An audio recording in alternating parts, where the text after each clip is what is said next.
వంశధార మిగులు జలాలను ఒడిసిపట్టి జిల్లా ప్రజల దాహార్తితో పాటు రైతులకు సాగునీరు అందించేందుకు 2006లో జలయజ్ఞంలో భాగంగా దివంగత ముఖ్యమంత్రి వైఎస్ రాజశేఖర రెడ్డి చేతుల మీదుగా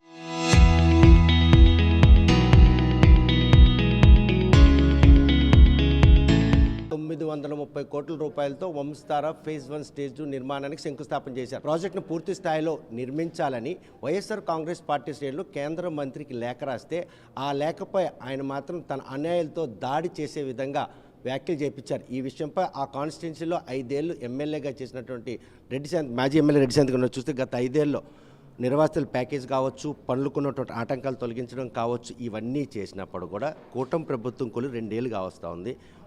ఒడిశాతో ఉన్న ఆటంకాలు తొలగించి ఆ ప్రాజెక్టును పూర్తి స్థాయిలో ఒక లేఖ రాస్తే ఆ లేఖ వాళ్ళు కేంద్ర మంత్రులు అనుయాయులు ఇచ్చిన ఏ విధంగా అనిపిస్తుంది? ఆ లేఖకి వాళ్ళకి సంబంధం లేనట్టు మాట్లాడుతున్నారు.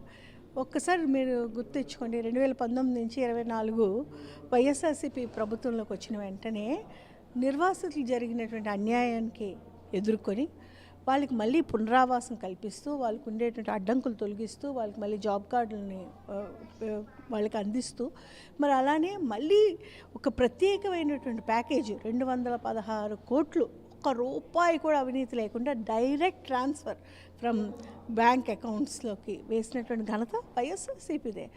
కేవలం అప్పుడు ముఖ్యమంత్రి గారు జగన్మోహన్ రెడ్డి గారిదే. ఎక్కడ కూడా న్యాయం, ఎక్కడ కూడా ధర్మం, ఎక్కడ కూడా అవినీతి లేకుండా చేసిన తర్వాత ప్రాజెక్ట్ కూడా ఆల్మోస్ట్ కంప్లీట్ చేసిన తర్వాత ఎక్కడ మరి పేరు వచ్చేస్తుంది అని చెప్పేసి గత 2 సంవత్సరాలుగా మీరు చూస్తే ఒక్క ఇటుక వేయలేదు, ఒక బస్తా సిమెంట్ అక్కడ పెట్టలేదు. మరి మంచినీళ్ళు రక్షిత వాటర్ స్కీమ్, మరి ఇచ్చాపురం లాస్ట్ విలేజ్ వరకు కూడా 800-900 కోట్లు ఖర్చు పెట్టి ప్రతి ఇంటికి కూడా మరి అంటే మినరల్ వాటర్ కన్నా మంచి క్లీన్ వాటర్, అంత సురక్షితమైన వాటర్ అందించిన ఘనత జగన్మోహన్ రెడ్డి గారిది. ఐ థింక్ ఆంధ్రప్రదేశే కాదు, భారతదేశంలో ఎవ్వరు కూడా చేయలేనటువంటి సాహసం, మంచి పని చేశాం. అటువంటి మంచి పనులు చేసేటప్పుడు కూడా అధికారం ఇవ్వకపోయినా ఈరోజు ఆ ప్రాజెక్టు నిర్మాణం విషయంలో మాత్రం కూటమి ప్రభుత్వం చేసినట్టు హితం వారి చెవులకు రుచించట్లేదు. వాళ్ళు పట్టనట్టు ఉన్నారు. వాళ్ళు ఎలా ఉన్నారంటే మీరు చూస్తున్నారు కదా, ఏమాత్రం కూడా పట్టించుకోకుంటున్నారు. మనకు అప్పుడు కొత్తూరు వచ్చి చంద్రబాబు నాయుడు గారు పెద్ద పెద్ద హామీలు ఇచ్చారు. వీళ్ళు ఇచ్చిన 216 కోట్లే కాదు, మళ్ళీ నేను కూడా మళ్ళీ ఇంకా వేరేగా ప్రత్యేక ప్యాకేజ్ ఇస్తాను అని చెప్పి మరి ఇంతవరకు ఏమీ ఒక్క మాట కూడా ఆడలేకపోతున్నారు. కింజరాపు రామ్మోహన్ నాయుడు ఇన్ని మాట్లాడతాడు. మా నియోజకవర్గానికి వచ్చి కొరసవాడ కాగువాడ బ్రిడ్జ్ అని 27 గ్రామాలకి సంబంధించిన ఒక బ్రిడ్జ్ ఉంది. 11 కోట్లు, 9 కోట్లు బ్రిడ్జ్, 2 కోట్లు అనుసంధానంగా రోడ్డు. అది వైఎస్ఆర్సీపీ ప్రభుత్వంలో జగన్మోహన్ రెడ్డి గారు ముఖ్యమంత్రి ఉన్నప్పుడు మేము తీసుకొని వస్తే, ఆయన అప్పుడు ఎంపీగా ఉన్నప్పుడు ఆయన చెప్పుకున్న ఏంటంటే పార్లమెంట్లోనే ప్రజాస్వామ్య ఆలయంలోనే అబద్ధాలు చెప్పినటువంటి ఎంపీ అతను. అక్కడేమో చెప్పుకున్నాడు, నేను తెచ్చుకున్నాను ఈ బ్రిడ్జును ఈ రోడ్డు అని. అలాంటి అబద్ధం మాటలు అది అనకూడదు. శ్రీకాకుళం జిల్లా చేసుకున్నటువంటి మహాపాపం ఇది. ఏంటంటే 3 సార్లు గెలిపించిన ఎంపీ ఎప్పుడు కూడా జిల్లా కోసం కానీ, జిల్లా ప్రజల కోసం కానీ, జిల్లాలో ఉన్న వంశధార నిర్వాసితుల కోసం కానీ, కిడ్నీ బాధితుల కోసం కానీ, కనీసం జిల్లాలో ఉండే సమస్య కోసం కానీ, జిల్లాలో వలస వెళ్ళే కార్మికుల కోసం కానీ మాట్లాడకుండా ఏదో గొప్పలు చెప్పుకొని ఏంటి భోగాపురం ఎయిర్పోర్ట్లో మొత్తం భోగాపురం ఎయిర్పోర్ట్ని తీసుకొచ్చింది ఘనత వైఎస్ఆర్సీపీ ప్రభుత్వం, జగన్మోహన్ రెడ్డి గారిది. మీరు ఏ ప్రాజెక్ట్ చూసినా కూడా తీసుకొచ్చింది రాజశేఖర రెడ్డి గారైనా, తర్వాత ఆయన కొడుకు మా అధినేత జగన్మోహన్ రెడ్డి. జిల్లాపై తండ్రి కొడుకులకు ఉన్నటువంటి అభిమానం ఈరోజు రైతులకు కావచ్చు, జిల్లా ప్రజలకు కావచ్చు, మత్స్యకారుల పాలిటీ అందరి పాలిటీ కూడా వారి మనోగతంగా నడిచింది. కూటమి ప్రభుత్వం కొలువు తీరిన తర్వాత ఈరోజు నేరేడు బ్యారేజ్ నిర్మాణంలో 106 ఎకరాల వివాదం ఏదైతుందో దాన్ని అతిక్రమించేందుకు గత 5 ఏళ్ల పాటు వైఎస్ఆర్ కాంగ్రెస్ పార్టీ శ్రేణులు ఎటువంటి ప్రయత్నం చేయాలని ఆరోపిస్తుంది. మా అధినేత జగన్మోహన్ రెడ్డి గారు పాతపట్నం వచ్చినప్పుడు మళ్ళీ ప్రత్యేకంగా వైజాగ్ వెళ్ళి అప్పుడు ఉండేటువంటి చీఫ్ మినిస్టర్ గారు నవీన్ పట్నాయక్ గారి దగ్గరికి మళ్ళీ మా ఇక్కడ మినిస్టర్స్ అందరినీ తీసుకుని వెళ్ళి నేరేడి బ్రిడ్జ్ని కంపల్సరీగా అది 2,000-3,000 కోట్ల వరకు అవుతుంది. దానివల్ల ఇరు రాష్ట్రాలకి అన్ని విధాలుగా సౌకర్యం ఏర్పడుతుంది, రైతులకి మంచి భరోసా వస్తుంది, రైతులు బాగుపడతారు, రైతులకి నీరు కరెక్ట్గా అందుతుంది, సముద్రంలో నీరన్నీ పోతున్నాయి, ఈ బ్రిడ్జ్ కన్స్ట్రక్షన్ అనేది చాలా అవసరం అని వెళ్ళి అప్పుడు ఎంతో చక్కగా వివరించారు. అవి ఇంకా ఆయన కూడా స్పందించారు, ఆయన కూడా చేయాలని చూశారు. ఇంతలోకి ఈ ప్రభుత్వాలు మారాయి. ఇప్పుడు అక్కడ బీజేపీ ప్రభుత్వమే కదండి, ఇక్కడ కూటమి ప్రభుత్వమే కదండి, ఇక్కడ పవన్ కళ్యాణ్ బీజేపీతో ఉన్నాడు అంటున్నారు కదండి. మరి ఇంతమంది వీళ్ళు ఉంటుండగా కనీసం ఒక ప్రయత్నం కూడా ఎందుకు చేయలేకపోతున్నారు, ఒక మాట కూడా మాట్లాడలేకపోతున్నారు. కేవలం కింజరాపు రామ్మోహన్ నాయుడు ఆయన ఏంటంటే కేవలం అబద్ధాలతో ఇప్పుడు మంత్రిగా సాగుతున్నారు, కానీ ఆయన చేసింది ఒక్క మంచి పని కూడా శ్రీకాకుళం జిల్లాకి లేదు. వారి నిర్లక్ష్యం రేపు వంశధార ప్రాజెక్టు మాత్రం ఎడారిగా మారబోతుంది. ఉన్న నీరు కాస్త సముద్రంలో కలిసిపోయి దాహార్తితో పాటు పంటలకు కూడా నీరందే పరిస్థితి లేనట్టు పరిణామాలు కళ్ళ ముందు కనిపిస్తున్నాయి. వాళ్ళు పక్కన ఉండే పొలాలకే ఇవ్వటం లేదు నీరు. మొన్న జరిగిన 4 రోజుల క్రితం గొట్టా బ్యారేజ్ దగ్గర మొత్తం అక్కడ ఉండే రైతులంతా ధర్నా చేస్తున్నారు. ఏమంటే కాలువల్లో మాకు మరమ్మతులు చేస్తామని చెప్పి మా రైతులకు కూడా నీరు ఇవ్వనివ్వకుండా కేవలం కక్షపూరితం. వ్యవహారాలు చూస్తుంటే ఉట్టికేగనమ్మ స్వర్గానికి ఏగినటువంటి చందంగా వ్యవహరిస్తున్నారా? ఊరికినే వాళ్ళకి మాటలు తప్పించి వాళ్ళకి చేతలతో పని లేదు, వాళ్ళకి అమలు చేసేటటువంటి ఆశయం లేదు, మంచి పని చేయాలనేటువంటి ఆశ లేదు.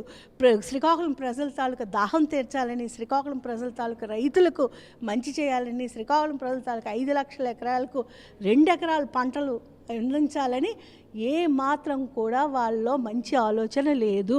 ప్రజలు వాళ్ళని ఏదో అసందర్భమైనటువంటి మరి ఎన్నో కొన్ని కారణాల వల్ల మనకు తెలియదు ఏ కారణాల వల్ల మన కూటమి ప్రభుత్వం అయితే గెలిచింది, కానీ వాళ్ళకి మాత్రం గెలిపించిన పాపానికి ఈరోజు ప్రజలందరూ బలైపోతున్నారు. ప్రజలు తాగడానికి అప్పుడు మా ప్రభుత్వంలో ఇచ్చినటువంటి ఇంటింటికి కొళాయిలే, ఇంతవరకు ఒక కొళాయి వేయలేకపోతున్నారు. ఇంత చక్కగా మా నియోజకవర్గానికి 60 కోట్ల పైన జల్ జీవన్ మెషిన్ అంటే హర్ ఘర్ నల్ జల్, ప్రతి ఇంటికి కొళాయితో నీళ్లు అనే కార్యక్రమాన్ని తీసుకొచ్చిన ఘనత జగన్మోహన్ రెడ్డి గారిది. మరి ఇప్పటికి కూడా ఒక్క కొళాయి లేదు, ఇంకా ఉన్నది కూడా మరమ్మతులు చేయలేకపోతున్నారు, చేయటం లేదు. తిరిగి రైతులకి మోసం చేశారు, రైతులకి నీరు అందించడం లేదు, అక్కడే ఉండే రైతులు నీరు అందించక అలాంటి రకరకాలు మాట్లాడుతుంటే ఎవరు నమ్ముతారండి? ఎలా ఉండబోతుంది మళ్ళీ ఈ 2 ఏళ్ళు అయిపోయింది, ఇంకొక ఏడాది పోతే ఇంకా స్థానిక సంస్థలు కాదు ప్రాదేశిక ఈ పోరాటం ఎలా ఉధృతం చేయబోతుంది? ప్రజలు ఇప్పుడు పూర్తిగా చూశారు, పూర్తిగా విజ్ఞత మనం చూస్తున్నాం. ప్రతిదీ సోషల్ మీడియా ప్రతి దగ్గర కూడా ప్రతి విషయం అర్థమైపోతుంది. వాళ్ళు చెప్పినవన్నీ అబద్ధాలు. 50 సంవత్సరాలకు పెన్షన్ అన్నారు, ప్రతి ఆడపిల్లకి 1500 నెలలు అన్నారు, ప్రతి నిరుద్యోగికి 3000 రూపాయలు అన్నారు నెలకి. ఇవన్నీ కూడా ఒట్టి మోసాలు, అబద్ధమే వాళ్ళ నైజం. అంకిల్ గారెడ్డితో పాతపట్నంకి రాష్ట్ర ప్రభుత్వం 1,000 కోట్ల రూపాయల నిధులు ఇచ్చి అభివృద్ధి దిశగా నడిపిస్తుందని స్థానిక ఎమ్మెల్యే చెప్తుందని, అందులో వాస్తవం అంతా కేవలం ఆయన భ్రమ, అది కేవలం కల్పితం. ఏ ఒక్క ఆడబిడ్డకి చేయూత లేదు, ఏ ఒక్క ఆడబిడ్డకి భరోసా లేదు, ఏ ఒక్క ఆడబిడ్డకి నెలకు 1500 శ్రీనిధి లేదు, ఏ ఒక్క ఆడబిడ్డకి కానీ బీసీలకు కానీ 50 సంవత్సరాలకి పెన్షన్ లేదు. అసలు అభివృద్ధి అనేది సున్నా అయిపోయింది. రోడ్లు ఎక్కడ పడితే అక్కడ క్వాలిటీ లేని రోడ్లు వేస్తున్నారు. వేసిన రోడ్లు వెంటనే మచ్చట 10 రోజుల తర్వాతనే అక్కడంతా ఇలా పూడికలతో బయటకు వచ్చేస్తుంది. అది ఇప్పుడు ఉన్న ఎమ్మెల్యే అంటే కేవలం అవినీతి. మామిడి గోవిందరావు అనే స్థానిక ఎమ్మెల్యే ఆఖరికి బస్సుల దగ్గర కూడా రోజుకి పార్కింగ్ ఇక్కడ చేసుకుంటే 1000 రూపాయలు నువ్వు ఇస్తే కానీ ఇక్కడ పార్కింగ్ చేయనంటే పాపం వెళ్ళి పక్కన వెళ్ళి కొంతమంది పర్లాకింలో పార్కింగ్ చేసుకోవాల్సి వస్తుంది. అలాంటి ఎమ్మెల్యే అంటే ఆయన విచక్షణకి ఆయన విజ్ఞతకే వదిలేస్తున్నాం. ప్రజలను మోసం చేసేవాళ్ళు, ప్రజలకి అబద్ధాలు చెప్పి ఇలాగా ఇప్పుడు వాళ్ళు చాలా సంతోషంగా తిరుగుతున్నారు, కానీ ఇది పైన భగవంతుడు ఊరుకోడు, ఇక్కడ ప్రజలు కూడా బుద్ధి చెప్తారు. పాతపట్నం నియోజకవర్గంతో ముడిపడినట్టు వంశధార ప్రాజెక్టు నిర్మాణ విషయంలో కూటమి ప్రభుత్వం తత్సారాన్ని మాత్రం ఎండగట్టేందుకు రాసినటువంటి లేఖ విషయంలో కేంద్ర మంత్రి చేసినటువంటి ఏదైతే ప్రయత్నం అంటే ఎటువంటి పురోగతి లేదని చెప్పుకోవచ్చు. లేఖపై మాత్రం ఆయన స్పందించకపోవడం ఈరోజు మాత్రం వారందరినీ కూడా ఈరోజు విస్మయానికి గురిచేసింది. 3 పర్యాయాలు జిల్లా ప్రజలు ఎంపీగా గెలిపించి పార్లమెంటు పంపించి ఈరోజు కేంద్ర మంత్రి హోదాలో ఉన్న ఆయన ఉన్నటువంటి ఆటంకాలను అధిరోహించి ప్రాజెక్టు నిర్మాణం చేపట్టాలని చెప్పినటువంటి హితవు మాత్రం ఆయన చెవికి రుచించినట్లేదు. ఈ విషయంలో మాత్రం ప్రస్తుతం మాటలు అదేవిధంగా అంకెల గారడీతోనే కాలయాపన చేస్తున్న కూటమి ప్రభుత్వం ప్రజలు బుద్ధి చెప్పే రోజు మాత్రం త్వరలోనే ఉండబోతుందని ఆమె ఒక హెచ్చరిక జారీ చేశారు.